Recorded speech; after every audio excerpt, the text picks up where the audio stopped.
안녕하세요. 저는 30대 후반의 여성입니다. 여러분들의 삶은 계획한 대로 잘 흘러가고 있나요? 저는 30대 초반까지만 해도 계획한 대로 평탄하게 살아가고 있었습니다. 그러다가 얼마 전 결혼한 뒤 여러 사건을 겪고 나서 이혼을 하게 되었어요. 사실 제 주변에는 이혼한 사람이 없어서 이혼한 사실을 말하기가 부끄럽기도 하고 남들은 잘만 하는 결혼 생활을 저만 못했으니 제가 이상한 사람이 된 것 같은 생각에 자책만 하고 있었습니다. 그러던 중 우연히 이곳을 알게 되었고 여기 사연을 하나하나 들어보니 저와 비슷한 사연을 겪으신 분들도 많고 저보다 더 심한 일도 겪으신 분들도 계시더라고요. 그런 사연을 들으며 위안도 받고 저도 사연 속의 여러분들처럼 아픈 과거에서 벗어나 열심히 살아봐야겠다는 다짐도 하게 되었습니다. 이렇게 제가 누군가의 사연을 듣고 위로와 힘을 얻은 것처럼 청취자 여러분도 저의 사연을 듣고 용기를 얻었으면 하는 마음이 들어 저의 짧은 결혼 이야기를 한번 적어볼까 해요. 오늘 이 늦은 밤에 꼭 친정을 가야 해? 결혼하면 이제 매년 명절 때마다 갈 텐데. 자기야, 신혼여행 다녀와서 좀 쉬고 싶어. 너무 피곤한데 다음에 가자. 아무리 그래도 결혼식 했으면 친정에도 제대로 인사드려야지. 시댁엔 잘만 갔다 왔잖아. 게다가 자기는 한 번도 우리 집에 인사드리러 온 적 없잖아. 결혼식 후 신혼여행까지 마치고 원래는 바로 친정집에 인사를 드리러 가려고 했으나 거리상의 문제로 시댁에 먼저 인사를 드리게 되었습니다. 시댁에서 1박을 한 뒤 친정으로 가려는데 친정이 수도권에서 조금 먼 지방이라 남편이 너무 피곤하고 힘들다고 투덜대기 시작했어요. 사실 남편은 결혼 전에 부모님과 함께 살고 있었어요. 그래서 저는 결혼 전에도 시부모님을 종종 만났었고 예비 시댁에도 몇 번 놀러 갔었지만 남편은 한 번도 우리 부모님 집에 가본 적이 없었습니다. 왜냐면 처음으로 남편이 부모님께 인사를 드릴 때도 상견례 날에도 모두 부모님이 저희 집으로 오셨거든요. 우리 집에 한 번도 갈 생각이 없는 남편에게 섭섭한 마음이 들기도 했지만 그래도 그 당시에는 제가 남편에게 콩깍지가 제대로 씌워져 있어서 남편의 불편한 마음이 더 크게 느껴졌습니다. 그런 남편을 어르고 달래며 3시간가량을 달려 친정집에 겨우 도착했어요. 이야, 이게 집이야 궁궐이야? 너네 이렇게 잘 살았었어? 부모님이 브런치 카페 운영하신다더니 꽤 잘 되나 보다. 처음 남편이 저희 집을 보고 내뱉은 말은 감탄사였습니다. 사실 그렇게 잘 산다고 자부는 못하지만 아빠가 대기업을 다니고 있었고 몇 년 전 퇴직을 하셨어요. 그래서 친정 부모님은 노후를 시골에서 보내고 싶어 하셔서 그동안 모아둔 돈으로 시골에 헌집을 구매해 공들여 고쳤답니다. 겉으로 보면 꽤 멋진 새집 같아 보였을 거예요. 그리고 아빠 퇴직금 남은 돈으로 브런치 카페를 크게 차리셨거든요. 다행히 인테리어가 이뻐서 그런지 카페도 지역 맛집으로 소문이 나기 시작했어요. 꽤 수익이 쏠쏠하게 나면서 부모님 노후 자금만큼은 걱정하지 않을 정도였답니다. 이렇게 젊으실 때는 회사 생활을 안정적으로 하시고 퇴직 후에도 카페를 운영하시는 부모님 덕에 저는 부족함 없이 하고 싶은 것은 다 할 수 있었어요. 미소방, 오느라 고생했네. 신혼여행은 잘 다녀왔고?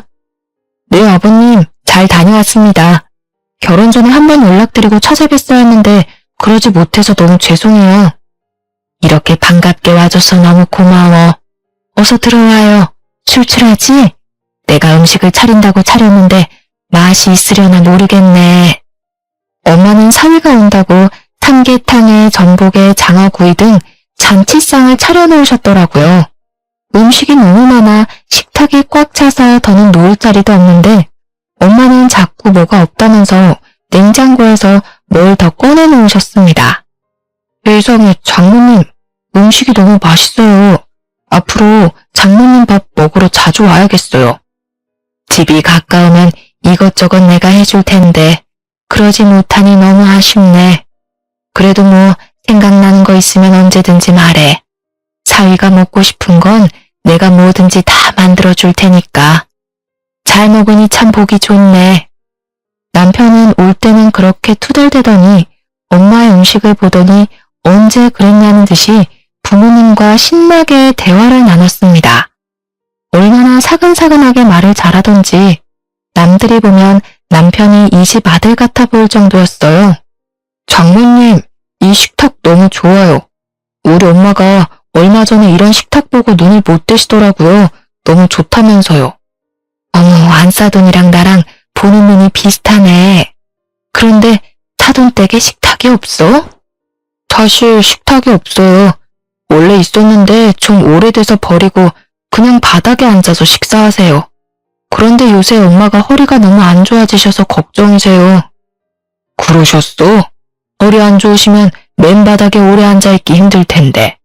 어차피 우리 식탁 바꾸려고 했으니까 이참에 이 식탁 자네 집에 가서 사용하겠나?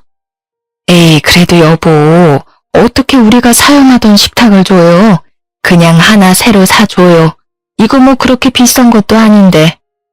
부모님은 식탁이 비싸지도 않으니 사주시겠다고 했지만 제가 알기로는 이 식탁이 나름 백화점에서 산 제품이라 200만 원 정도 했습니다. 남편은 부모님이 시댁에 식탁을 사주겠다는 말에 싱글벙글해서는 밥을 다 먹고는 자신이 직접 설거지를 하겠다고 하더라고요.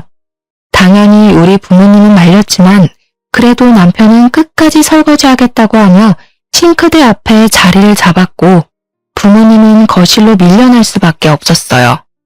내가 해야 하는데 첫날부터 우리 사위 시켜 먹어서 어쩐담? 안 사더니 싫어하시지 않을까 몰라. 제가 맛있는 거 얻어먹었잖아요. 게다가 식기세척기가 있어서 아주 금세 끝났어요. 저희 엄마도 식기세척기 있으면 정말 편하게 설거지 하실 텐데. 집에 식기세척기 없어? 안 사돈 힘드시겠네. 우리 사돈댁에 식탁도 보내고 식기세척기도 보내야겠어. 헉! 정말요? 정말 감사합니다, 장모님. 사실 우리는 혜진이가 장녀라 혼수랑 예단을 많이 하려고 준비했는데 그냥 자기가 살던 집에서 신혼을 시작하겠다고 하지 않나. 사돈댁에서 예물 예단도 필요 없다고 하지 않나. 거기에 스몰웨딩 한다고 하며 결혼식 비용도 제법 아꼈잖아. 그래서 뭐 하나 더 선물해드리려고 했거든. 그래서 뭘 살까 고민하고 있었는데 자네가 이렇게 말해줘서 오히려 우리 고민 하나 덜었네. 대신 우리 혜진이 시댁에서 일 적당히 할 수 있도록 중간 역할 잘해주게. 알겠나? 장인어른, 여부가 있겠습니까? 시댁 가면 손에 물도 묻히지 않게 하겠습니다. 우리 사위가 못하는 말이 없구만. 그럼 우리는 든든한 사위만 믿겠네.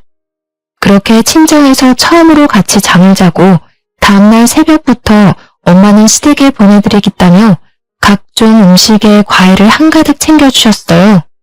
얼마나 많은지 자동차 트렁크에 가득 싣고도 자리가 부족해서 뒷자리까지 음식이 가득했습니다. 남편은 올 때와는 다르게 아주 표정이 밝아 보였고 그런 남편을 보며 저는 다행이라는 생각을 했어요. 그렇게 제가 살던 집에서 첫 신혼생활을 시작했습니다. 신혼 2개월 정도 되었을 때였어요. 부모님이 건강검진을 하러 카페 문을 며칠 닫고 저희 집에 오시기로 했어요. 사실 부모님이 사시는 곳이 지방이라 제대로 된 대학병원이 없어서 1년에 한 번씩 제가 서울에서 건강검진을 시켜드렸었거든요. 당연히 제가 직접 부모님을 모시려고 했는데 남편이 이번에 사회노릇 좀 제대로 하고 싶다며 저 대신 부모님을 모시겠다고 그러더라고요. 저는 그런 남편에게 너무 고마워서 퇴근길에 남편이 좋아하는 회랑 매운탕을 포장해서 집에 왔답니다. 부모님도 제가 아닌 사위가 직접 데려오니까 웃음꽃이 피셨더라고요. 그런데 집에 웬 명품 정장이 한 벌 있었어요. 그런데 이 정장은 뭐야? 아빠가 입고 오셨어? 내가 이서방 한 벌 사주었다. 조금 있으면 사돈 처녀 시집 간다면서 사위가 그때 입고 갈 정장이 없다고 하더라. 오늘 너무 고마워서 내가 한 벌 사줬어. 그리고 너는 결혼을 했으면 이서방 밥 잘 챙겨줘야지. 이서방 살 빠진 거 봐라. 내가 볼 때마다 안쓰러워 보여서 점심때 소고기 사줬다. 부모님은 남편에게 고맙다며 점심에는 소고기를 사주고 오후에는 고급 브랜드 정장까지 한 벌 맞춰주셨습니다. 물론 저도 남편에게 정말 고마웠지만 사실 얼마 전에 식탁에 식기세척기도 사줬는데 정장까지 한 벌 해줬다는 말을 듣고 너무 과하다는 생각이 들었어요. 그래도 남편이 친정 부모님과 잘 지내는 모습을 보니 사이가 나쁜 것보다 좋은 게 낫겠지 싶어 속으로만 삼켰답니다. 그렇게 3개월 후 아가씨의 결혼식이 코앞으로 다가왔어요. 사실 남편의 집은 그다지 넉넉한 형편이 아니라서 아가씨의 혼수와 예단을 준비하는 것이 많이 부담되는 것 같았습니다. 그래서인지 남편은 자신이 결혼 전부터 모아왔던 적금을 깨려고 하더라고요.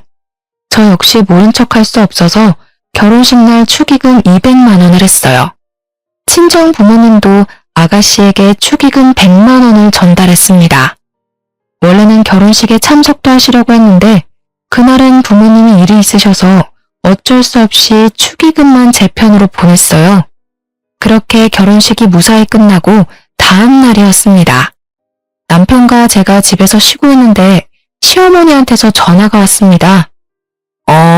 잘 지내고 있니? 결혼식 와서 고생 많았지? 준이 결혼한다고 축의금 200만 원 준 것은 고맙게 생각한다. 그런데 너네 부모님 말이다. 축의금 100만 원이 뭐니 100만 원이? 심지어 결혼식에 오시지도 않고 말이야. 부모님이 그날은 일이 있으셔서 어쩔 수 없었어요. 그런데 축의금 100만 원이 부족하다는 말씀이세요? 그래, 솔직히 너네 집 잘 살잖아. 그런데 이 액수는 좀 실망스럽구나. 원래 가족끼리는 200만 원씩 줘야 하는 거다. 사돈이 좀 많이 아낀 거 맞지? 요즘 장사가 잘 안 된다니? 그런 건 아니에요. 저희 집안에선 가족끼리 100만 원이면 많은 편이거든요. 다음부터 참고할게요, 어머님. 다음이 어딨니? 우리 딸 결혼하면 우리 집안에 결혼식이 또 어딨다고 그러니? 게다가 내가 결혼한다고 너희 집에 예물이나 예단을 바란 것도 아니었는데 금액을 보니 조금 실망스럽구나. 솔직히 결혼식 때 한 번 본 사돈처녀 결혼식에 100만 원이면 꽤 큰 금액 아닌가요? 저랑 부모님이 합쳐서 300만 원이나 축의금을 냈는데 그 금액이 작다고 대놓고 말씀하시는데 기분이 많이 상하더라고요. 결국 저는 결혼하고 처음으로 시어머니 말에 대들었죠. 어머님, 그래서 예물이나 예단 안 바란다고 하셔서 저희가 어머님 집에 식탁이랑 식기세척기도 따로 보내드렸거든요. 감사하다는 의미로 보내드린 건데 기억 못 하시는 건 아니죠? 어머, 얘 좀 봐. 그건 그거고 이건 이거지. 이제 보니 너가 부모님 닮아서 돈을 아끼나 보다. 결혼 전에도 반반 결혼식이니 뭐니 하더니만. 이럴 줄 알았으면 우리 아들 너희 집안이랑 결혼 안 시켰다. 네?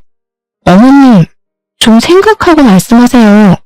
어머님이 결혼시키고 안 시키고가 중요한 게 아니에요. 솔직히 남편이 집을 해왔나요? 아니잖아요. 남자가 집을 안 해왔는데 그럼 여자가 집도 해오고 홀수도 다 해와야 하나요? 너 따박따박 말대꾸 하는 거 보니까 우리 아들이 아주 잡혀 살겠구나. 너 설마 준호가 집 못 해왔다고 맨날 구박하고 그러니? 너네 부모님까지 눈치 주고 그러냔 말이야. 그래, 저번에도 말이야. 준호가 연차까지 쓰고 너네 부모님 병원 모시고 갔다던데 너네 부모님도 우리 준호 개무시하는 게 틀림없어. 100년 손님인 사위를 막 부려먹는 처가가 어딨니? 그건 어머님이 착각하신 거예요. 저는 남편한테 그러라고 부탁한 적도 없고 저희 부모님도 원래 제가 모시려고 했어요. 그런데 남편이 사위 노릇 제대로 해주고 싶어서 먼저 나서서 그런 거고요. 어머님 입장에서 귀한 아들이니 그렇게 고깝게 들리셨겠지만 저희 부모님도 귀한 사위 대접 제대로 해주고 있으니까 비꼬아서 듣지 않으셨으면 해요. 목소리가 점점 커지자 남편이 제 전화를 뺏어들더니 자기가 엄마랑 직접 통화하겠다며 방으로 들어가 버렸습니다. 10분 정도 기다리니 남편이 나왔습니다. 어머니랑 오해가 좀 있었던 것 같아. 통화는 잘했으니까 자기는 신경 안 써도 돼. 방 안에서 남편이 쩔쩔매는 목소리가 들렸지만 모른 척했습니다. 어련히 잘 통화했겠지 싶어서 그냥 알겠다고만 했네요. 그리고 명절이 다가왔어요. 시댁에서 처음 맞는 명절이라 이쁜 한복을 차려입고 갔습니다. 하지만 시댁 분위기는 차가웠어요. 이미 음식도 준비가 다 되어 있었고 시모는 제게 거들라고 말 한마디 하지 않더라고요. 저를 본체만 했습니다. 그래서 저도 굳이 잘 보이려고 노력하지 않았어요.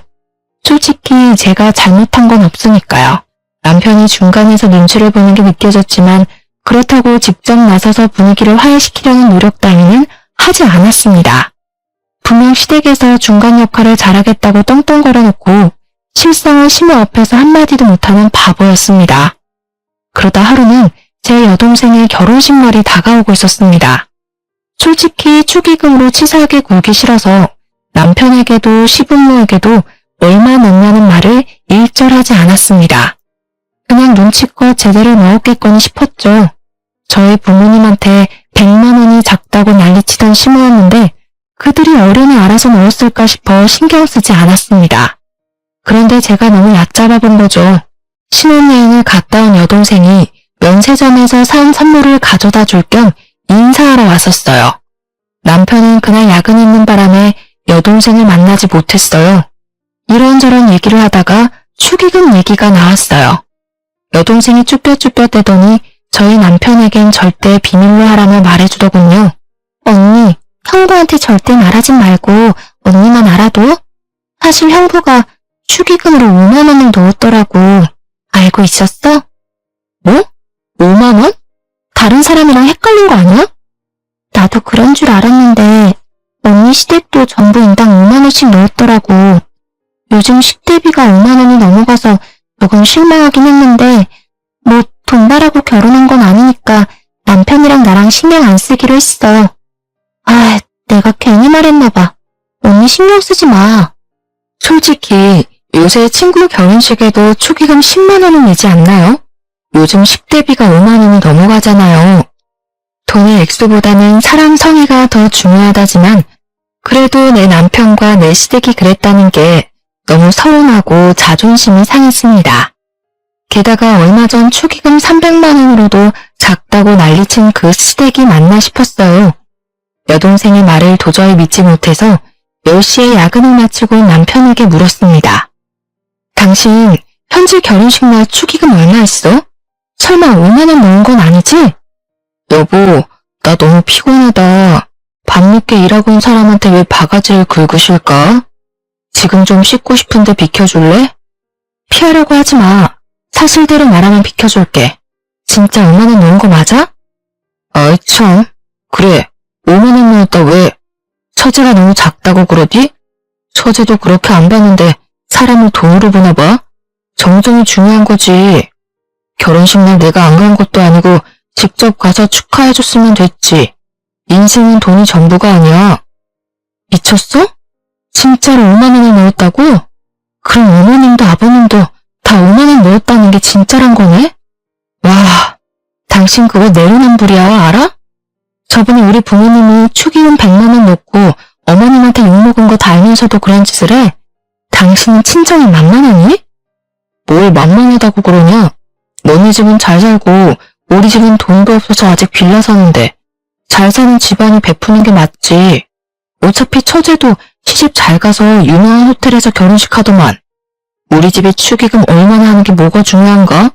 시집 장가 가서 잘 사는 게 중요하지. 참 저도 시댁 사연을 즐겨 듣는데 제가 직접 당할 줄은 몰랐네요. 요즘 축의금 같은 건 준 만큼 돌려받지 않나요? 남편의 당당함에 할 말을 잃을 정도였어요.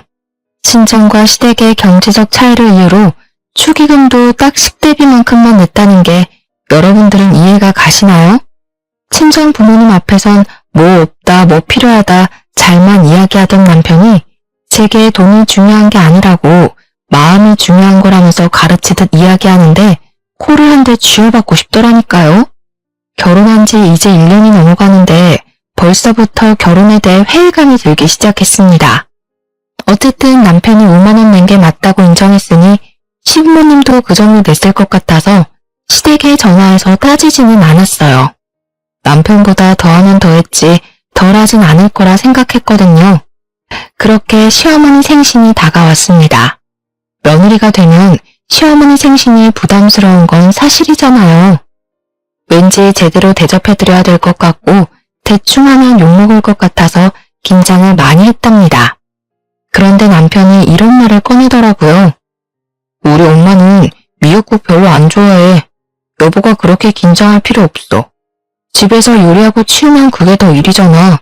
엄마도 집에서 먹는 것보다 외식하는 걸 더 좋아하실걸? 그래도 며느리들이고 첫 생신인데 아무것도 안 하면 또 뭐라 하실 것 같은데 괜찮을까? 내 말대로 해. 내가 엄마랑 같이 산 지가 몇 년인데 내가 매년 엄마 생신 때 미역국 해주려고 해도 엄마는 외식 한번 해주는 게 더 낫다고 그러셨어. 여보도 괜히 힘들게 집에서 요리하지 말고 그냥 소고기 사드리게 음식점만 미리 예약하자. 남편의 말을 듣고 유명한 소고기집을 예약했답니다. 그렇게 생일 당일 남편과 저는 시부모님을 모시고 음식점으로 향했어요. 그런데 예상치 못한 말을 듣고 말았습니다.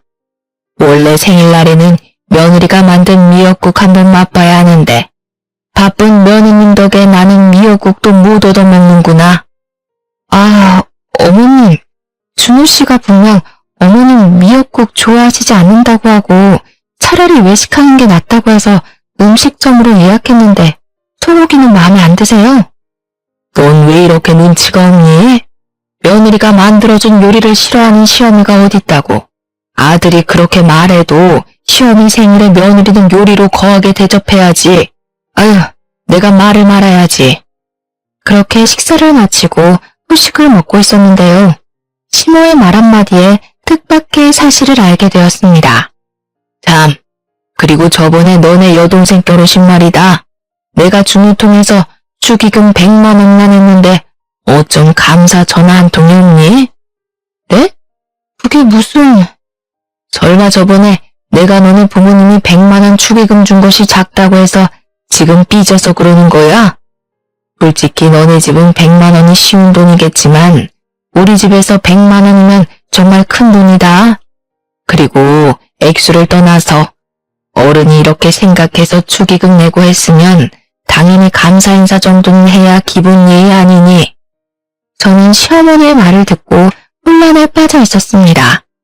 그 순간 시모 입을 막으려는 남편이 보이더군요. 여동생이 저한테 거짓말을 했을 리는 없고 중간에 남편이 돈을 가로챈 게 분명히 보였어요. 어머님, 뭔가 오해가 있는 것 같아요. 여동생이 축의금 받은 거 정산해봤는데 저희 시댁에선 인당 5만 원씩 냈다고 하더라고요. 그런데 100만 원을 보내셨다고요? 어머, 얘 좀 봐. 우리 집을 거지로 하니? 사돈 처녀 축의금을 5만 원 주는 사람이 어디 있어? 요새 축의금 최소가 10만 원인데 얘가 날 뭐로 보고? 그게 엄마, 내 말 좀 들어봐. 얘가 왜 이렇게 들러붙어? 넌 내가 준 100만 원 어쨌길래 받은 사람은 5만 원밖에 못 받았다니? 설마 너가 중간에 가로챈 거야? 저와 시모가 동시에 남편을 째려보자 남편이 시모 귀에다 속닥속닥 뭐라고 말을 하더군요. 그런데 저는 귀가 좋아서 톡톡히 다 들었어요. 엄마, 사실은 그 안마의자 있잖아.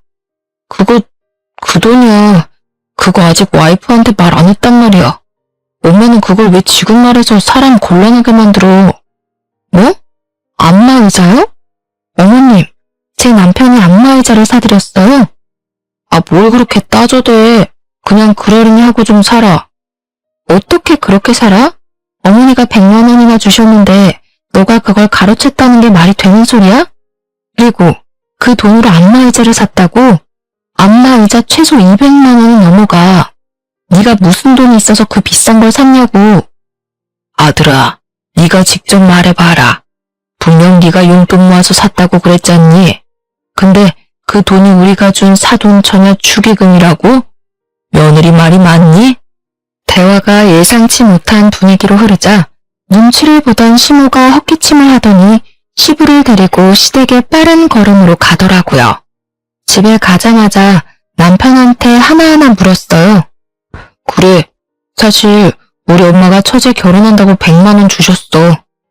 그런데 조금 있으면 엄마 생신인데 이모, 고모, 삼촌, 엄마 친구들 다 있는 안마의자 우리 엄마만 없더라. 그래서 처제한테는 나중에 집들이 할 때 좋은 선물 주고 지금은 일단 그 축의금에 내 용돈 조금 보태서 엄마 안마의자 먼저 사드린 거야. 이게 그렇게 잘못된 거야? 우리 엄마한테 돈 100만 원 못 받아서 그렇게 아쉬워? 너네 집 잘 살잖아. 겨우 100만 원 가지고 뭐 그리 난리야. 벼룩에 간을 빼먹어도 유분수지. 솔직히 지금 남편이 미안하다고 싹싹 빌어도 부족할 판국에 오히려 큰 소리니 저는 그저 어이가 없었습니다. 시어머니께 안마의자를 사드리고 싶었다면 자기가 용돈을 모아서 하든지 아니면 부부인 저에게 말을 하고 같이 의논해서 사야 하는 것 아닌가요? 남편은 그래놓고 뭘 잘했다고 이렇게 당당한지 저는 당최 이해가 가지 않았습니다. 결국 남편과 저는 대판 싸우고 저는 큰 방에서 남편은 거실에서 잠을 잤어요. 밤새 남편의 독단적인 행동이 너무 괘씸해서 잠이 안 오더라고요. 말로만 듣던 내로남불 남편이 이런 건가 싶기도 했어요. 도통 제 말이 통하질 않더라고요. 그런데 자기도 잘못한 건 알았는지 다음날 남편이 아침 일찍 안방에 들어와 먼저 사과를 했습니다. 결국 다시는 독단적으로 돈을 쓰지 않겠다는 남편의 약속까지 받고 겨우 풀렸죠. 하지만 사람은 고쳐 쓰는 게 아니라고 했던가요? 연말이 되어서 또 한 번 남편은 저를 배신했습니다. 공교롭게도 연말 휴가가 겹쳐서 남편과 저에게 일주일이란 귀한 휴일이 생겼는데요. 결혼한 지 2년도 다 되어 가는데 여행 한 번 제대로 못 간 것 같다는 남편의 말에 여행을 계획하고 있었죠. 마음 같아선 동남아 한번 가보고 싶었는데 남편이 너무 피곤하다며 제주도를 고집하더라고요. 제주도를 일주일씩이나 가서 볼 게 있나 싶었는데 남편의 말에 설득당하고 말았습니다. 제주도에 펜션 잡아서 일주일 놀자. 휴식을 즐기는 거지. 어때? 생각만 해도 기대되지? 요즘 나이 먹어서 그런가 힘들게 돌아다니는 여행은 휴식이 아니라 일처럼 느껴진다니까. 여보도 잘 생각해봐.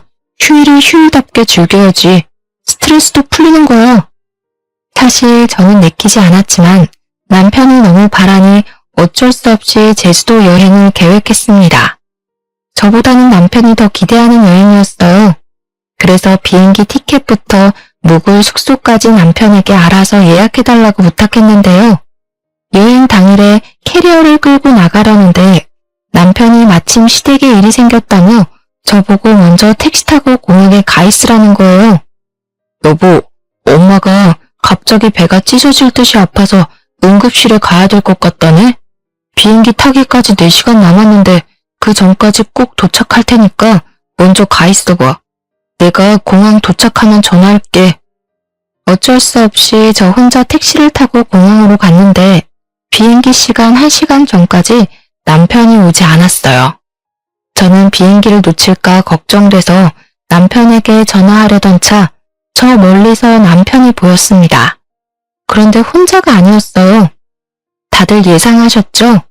네, 시부모님까지 주렁주렁 달고 온 남편이었습니다. 분명 배 아파 응급실 간다던 시모는 두 발로 여행용 가방까지 끌고 다니더라고요. 본능적으로 또 남편이 뒤통수를 쳤다는 걸 알았답니다. 황당해하는 제 얼굴에다 대고 남편이 뭐라고 하는지 아세요? 내가 제주도 간다니까 부모님이 신혼여행 이후로 한 번도 못 가봤다고 하시더라고. 생각해보니까 부모님 결혼기념일도 얼마 안 남고 해서 내가 같이 가려고. 그래도 되지? 대아가 우리를 이렇게까지 생각해주고 너무 고맙구나. 네 덕에 몇십 년 만에 제주도 여행을 다시 가보는구나. 알고 보니 남편은 시부모와 같이 가자고 하면 제가 싫다고 할까봐 저 몰래 가족들의 비행기 티켓이며 숙박업소까지 다 예약을 해놨더라고요. 남편의 모든 꿍꿍이를 알아버린 저는 화가 머리끝까지 났지만 시부모님이 너무 고맙다는 표정으로 저를 바라보고 있었고 공항에 사람들도 많이 있어서 큰 소리로 화를 낼 수가 없었습니다. 그렇게 도착한 제주도는 한 상의 섬이 아닌 한 장의 섬이었어요. 시몬은 뭐가 그리 불평불만이 많은지 기껏 평이 좋은 음식점을 찾아갔건만 음식이 전부 맛없다고 툴툴대는데 직원들 보기가 다 민망했습니다. 또한 원래 저의 계획은 느지막하게 일어나 카페에서 간단히 브런치를 먹으려고 했으나 시간에 맞춰서 무조건 한식을 드셔야 하는 시부모님 덕에 아침 6시부터 강제로 기상을 해야만 했어요. 몇 날 며칠을 기대하며 계획을 세웠는데 모든 것이 다 틀어지자 저는 기분이 상해 여행 내내 표정이 어두웠고 그런 모습을 가만히 지켜보던 시몬은 여행 마지막 날에 제게 한 소리를 하셨습니다. 너한테 이런 소리까지는 하지 않으려고 했는데 우리랑 여행 와서 그렇게 싫니? 공항에서부터 표정이 썩어서는 아무리 그래도 너 그런 식으로 행동하면 못 써. 너 회사에서도 그러니? 회사에서 그러면 너네 부모도 욕먹이는 일이다. 당장 표정 안 풀어? 시어머니는 오히려 아주 당당하게 저의 표정을 지적했고 저는 여기서 더 말을 하면 큰 싸움만 될 것 같아 그냥 입을 닫아버렸습니다. 분명 휴양을 즐기러 제주도를 갔지만 오히려 제주도에서 스트레스만 잔뜩 쌓이고 말았죠. 게다가 더 어이없었던 것이 뭔지 아세요? 여행이 마치고 나서 부부의 생활비 통장을 정리했는데 제 생각보다 금액이 많이 비어있더라고요. 저는 이상해서 남편에게 물어봤습니다. 우리 제주도 갔잖아.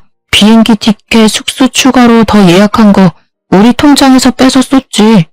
당연히 같이 가는데 우리 통장에서 써야 하는 것 아니야? 어?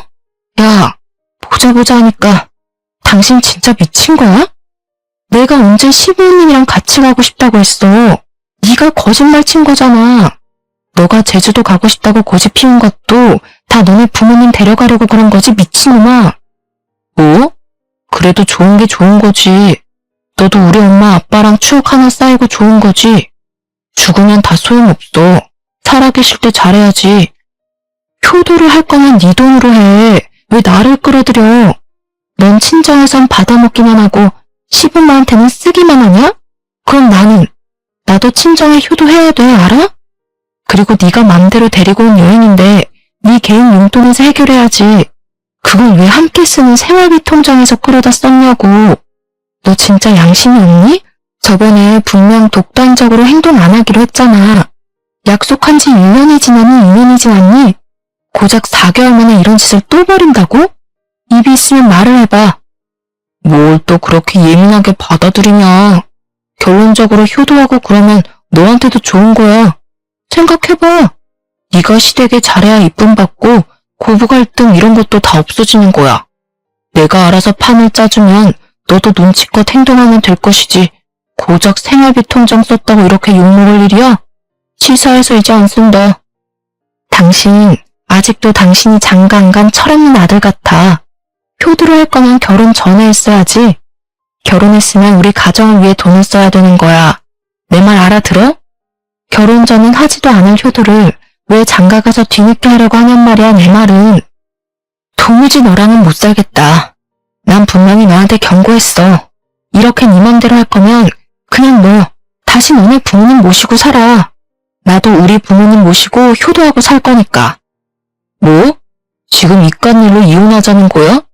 말을 왜 이렇게 함부로 해? 여행 재밌게 잘 갔다 와서 왜 그래? 이건 싸울 일이 아니라고. 그래, 내가 너한테 말 안 하고 거짓말 친 건 미안해. 그래도 좋게 생각하면 너한테도 분명 좋은 거라니까. 시댁에 점수 따는 게 그렇게 쉬운 일인 줄 아냐? 뭐? 점수를 따라고? 아, 이제야 알겠다. 왜 말이 안 통했는지. 넌 부모님한테 효도하고 싶어서 나랑 결혼한 거구나. 왜? 점수 따면 그 다음에는 어쩔 건데? 그냥 나랑 이혼하고 너 혼자 효도하면 되겠네. 그 잘난 시부모님 비위 맞춰주면서 혼자 효도하라고. 자기 가족만 생각하는 모습에 질려버린 저는 결국 남편에게 이혼하자고 말하고 방으로 들어왔습니다. 그 뒤로 저와 남편은 계속 각방 생활을 했어요. 그렇게 한 달 정도 지났으려나요? 새벽 1시가 넘어가도록 남편이 오지 않았습니다. 마음속에 이혼을 품고 있어서 그런가 전혀 걱정 따윈 되지 않았습니다.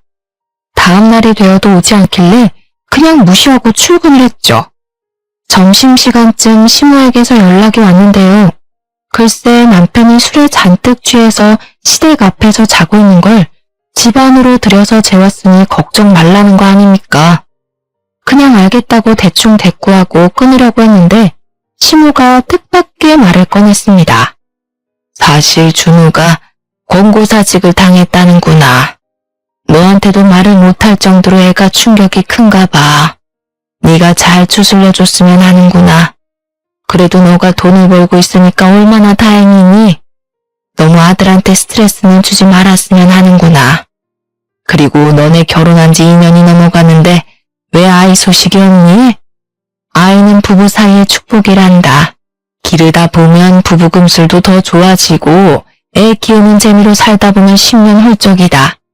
그러니 안 되더라도 좀 더 노력했으면 하는구나. 이혼을 하겠다는 말이 목 끝까지 차올랐지만 차마 말하진 못했어요. 들어보니 남편은 회사가 어려워져 단체로 권고사직을 당했다고 하더군요. 그런 백수 아들이 걱정되었던 시모는 2년 동안 꺼내지 않던 임신 얘기를 꺼내더라고요. 참 기가 차더라고요. 그 순간 시모 말을 듣고 정신을 바짝 차리게 되었어요. 지금 임신하면 내 인생 더 꼬이겠구나 하고 말이에요. 애 때문에 이혼 못한다는 말이 있듯이 저도 아이가 있었다면 감히 이혼 생각은 못했을지도 모르죠. 그런데 아직 다행인지 자연 임신은 되지 않았어요. 오히려 이혼할 수 있는 마지막 기회라고 여겨지더라고요. 그래서 생각만 하고 있던 이혼을 실행하기 위해 합의 이혼서를 출력해 화장대에 숨겨놓았습니다. 어려울 때 사람 버리는 거 아니라는 말이 있어서 양심에는 좀 찔렸지만 그래도 어쩌겠습니까? 시작부터 글러먹은 인간이었는걸요. 오히려 제가 너무 늦게 깨달아서 지나간 시간들이 너무 아까웠답니다. 마음속에 정말로 이혼수를 품고서 남편을 대하기 시작했어요. 집에 들어온 남편이 평소보다 더 눈치를 보며 잘하려고 노력하더라고요. 아침마다 아침밥을 차려주고 집안 청소도 완벽하게 해놓고요. 제가 퇴근할 때마다 주인 기다리는 강아지 마냥 저를 기다리고 있었습니다. 그러니 얼었던 마음이 살짝 녹기 시작하더라고요.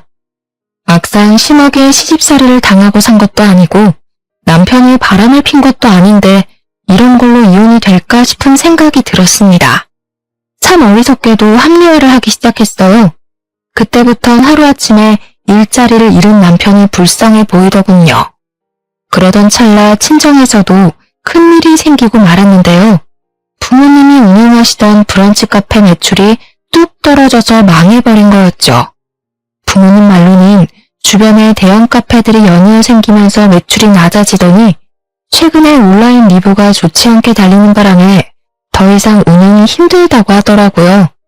결국 부모님은 카페를 싼값에 이전해버렸고 시골에 공들여 지으셨던 집도 팔아버렸습니다. 집까지 팔았다는 말에 제가 깜짝 놀라 이유를 물었어요. 우리 딸 놀라지 말고 들어. 사실 엄마가 서울에 좀 살아야 될 것 같아서 그래. 응? 갑자기 서울에 왜? 혹시 건강에 문제 생긴 거예요? 저번에 대학병원에서 검진받은 거 있지? 그런데 거기서 자궁암이 의심된다고 그래서 추가 검사를 더 받아보라고 그러길래 검사를 좀 했더니 치료가 필요한 단계라고 그러네. 매번 시골에서 왔다 갔다 하기 힘들 것 같아서 서울에 집을 따로 구하기로 너네 아빠랑 결정했단다. 엄마는 우리 현아랑도 더 많은 시간 함께 보낼 수 있어서 좋다고 그랬어. 자궁암? 엄마 많이 심각해요? 설마 뒤늦게 발견해서 치료가 급한 거래? 딸, 걱정하지 마. 그 정도로 심각한 건 아니야.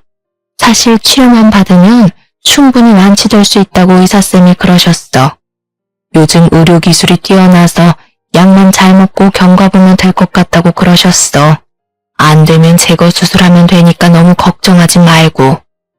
저는 덤덤하게 말씀하시는 엄마의 모습을 보니 마음이 너무 아팠습니다. 눈물이 차올랐지만 엄마가 속상해하실까봐 울지도 못하겠더라고요. 그렇게 눈물을 힘겹게 참으며 부모님의 이사를 도와드리고 밤이 늦어서야 집에 왔습니다. 사실 부모님 이사를 도와드리러 가면서 남편에게 같이 가자고 말을 했었거든요. 어차피 남편이 지금 회사에 다니는 것도 아니고 집에서 노는데 충분히 갈 수도 있잖아요. 그런데 남편은 당당하게 싫다고 하더라고요. 뭐? 이사 가는데 도와달라고? 내가 무슨 이삿짐 센터냐? 또 남자라고 험한 일 시키려고 그러는 거지? 여보, 지금 말 다 했어? 부모님 아파서 이사 오시는데 그것도 못 해줘? 이삿짐 불러서 오는 거고 당신은 딱히 할 일도 없을 거야. 그냥 얼굴만 비추는 건데 그것도 못 해줘? 에이, 장인어른도 사이 불편해서 없는 게 나을 거야. 어차피 서울로 오면 자주 볼 텐데 뭘 이삿날까지 얼굴을 비춰야 되냐? 그냥 적당히 도와주고 와. 결국 남편 없이 짐을 전부 옮기고 부모님은 제가 살고 있는 집에서 30분 거리의 아파트로 이사 오셨어요. 밤늦게 집에 도착하니 남편이 혼자 TV를 보며 맥주를 마시고 있었어요. 어디로 이사하셨어? 설마 우리 집 근처야? 그럼 매일 너 친정 가겠다고 난리치는 거 아닌가 몰라. 나는 사위라서 친정이 불편해. 너가 중간 역할 잘해줬으면 좋겠다. 친정 가고 싶으면 혼자 가고. 어? 말을 왜 그딴 식으로 하냐? 됐어, 너 필요 없어. 너 친정에 절대 오지 마. 화가 치밀어 오른 저는 남편이 마시던 맥주를 그대로 남편 얼굴에 쏟아부었어요. 네가 진작에 개차반인 줄은 알았지만 이 정도일 줄은 꿈에도 몰랐다. 우리 진짜 갈라서자. 내일 술 깨고 손이 발이 되도록 빌어도 나는 기필코 니놈이랑 이혼할 테니까 그런 줄 알아. 남편은 마시던 맥주를 얼굴에 맞고 화가 나 어쩔 줄을 몰라 했고 저는 그런 남편이 너무 꼴보기가 싫어 발 닦던 걸레로 얼굴을 덮어버렸어요. 그리고는 간단한 짐을 챙겨 친정 부모님 집으로 가버렸답니다. 처음으로 부모님께 이혼에 대해 말씀드렸어요. 새벽까지 제가 당한 남편의 내로남불 사건들에 대해 낱낱이 말했네요. 그런데 아빠의 표정이 심상치 않았습니다. 아빠가 화를 잘 내지 않는 성격인데 남편 얘기를 할 때는 주먹을 꽉 쥐시더라고요. 그놈이 중간 역할을 제대로 하지도 못하고 심지어 회사에서 잘렸는데도 저가의 얼굴 한번 비추러 오지 않는다 이 말이구나. 내일 당장 그놈 오라고 연락해라. 아빠, 걔는 친정 불편하다고 이삿날에도 안 왔다니까? 근데 내 연락받고 오겠어? 안 오면 고소한다고 연락해라. 그럼 오겠지. 그리고 너 합의 이혼 따위는 생각도 하지 말고 무조건 소송할 테니까 그렇게 알아. 아빠 친구 변호사한테 다 연락해놨다. 넌 아빠 말대로만 하면 돼. 저는 아빠의 말에 의문이 들었습니다. 사실 저는 남편이 시댁에만 효도한다는 걸로 이혼 소송까지 가능할까 싶었거든요. 그런데 확신에 찬 아빠의 표정을 보고 뭔가 큰일이 생기겠다 싶었네요. 아빠가 한 번 하나면 정말 무섭거든요. 그래서 남편에게 꼭 친정에 오라고 안 오면 이혼은 물론이고 고소당할 줄 알라고 문자 보내놓으니까 다음날 아침 대바람부터 친정에 와 있더라고요. 아버님, 저 현아랑 이혼하기 싫습니다. 저 백수 됐다고 버리시는 겁니까? 장인어른 어떻게 그러실 수 있어요. 저 현아한테 부족함 없이 다 했다고 생각했는데 갑자기 이혼이라니. 아빠는 무릎 꿇고 있는 남편의 얼굴에다 여러 장의 종이를 던지고 충격적인 말을 꺼내셨는데요. 뭐? 백수 됐다고 버려? 이 머저리 같은 놈아. 너네 집이 가진 것 없어도 난 사람 하나 보고 결혼 허락한 걸세. 근데 이제 허다하다 저가 뒤통수를 쳐?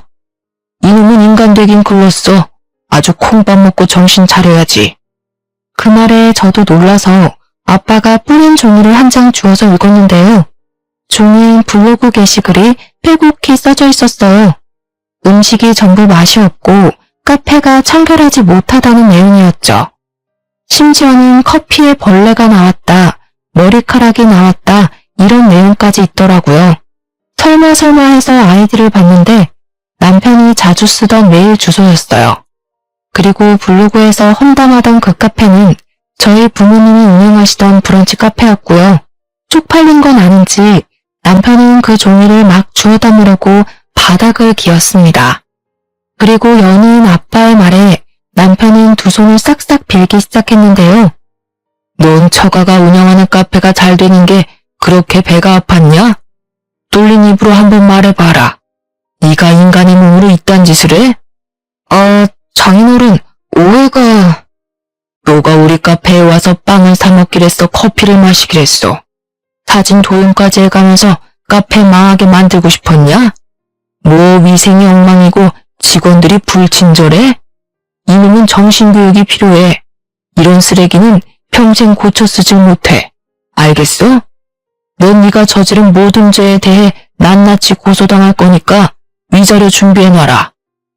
아버님, 제발 제 말 좀 들어보시고.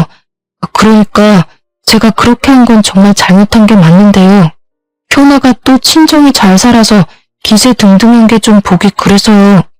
또 망할 줄은 저도 몰랐거든요. 그 순간 아빠는 남편의 싸대기를 날려버렸습니다. 아빠의 두툼한 손이 연약한 뺨에 닿으니 아주 찰싹하는 소리가 귓가에 울리더라고요. 동시에 속에 묻은 답답함이 씻겨져 내려가기도 했네요. 넌 니네 부모님만 가족이라고 생각하지? 저가는 돈줄 그 이상 이하도 아니고 말이야. 네가 이때까지 어떻게 현아 힘들게 했는지 눈에 뻔하다. 너 때문에 우리 가게가 당한 피해 금액 전부 계산해서 고소할 거야.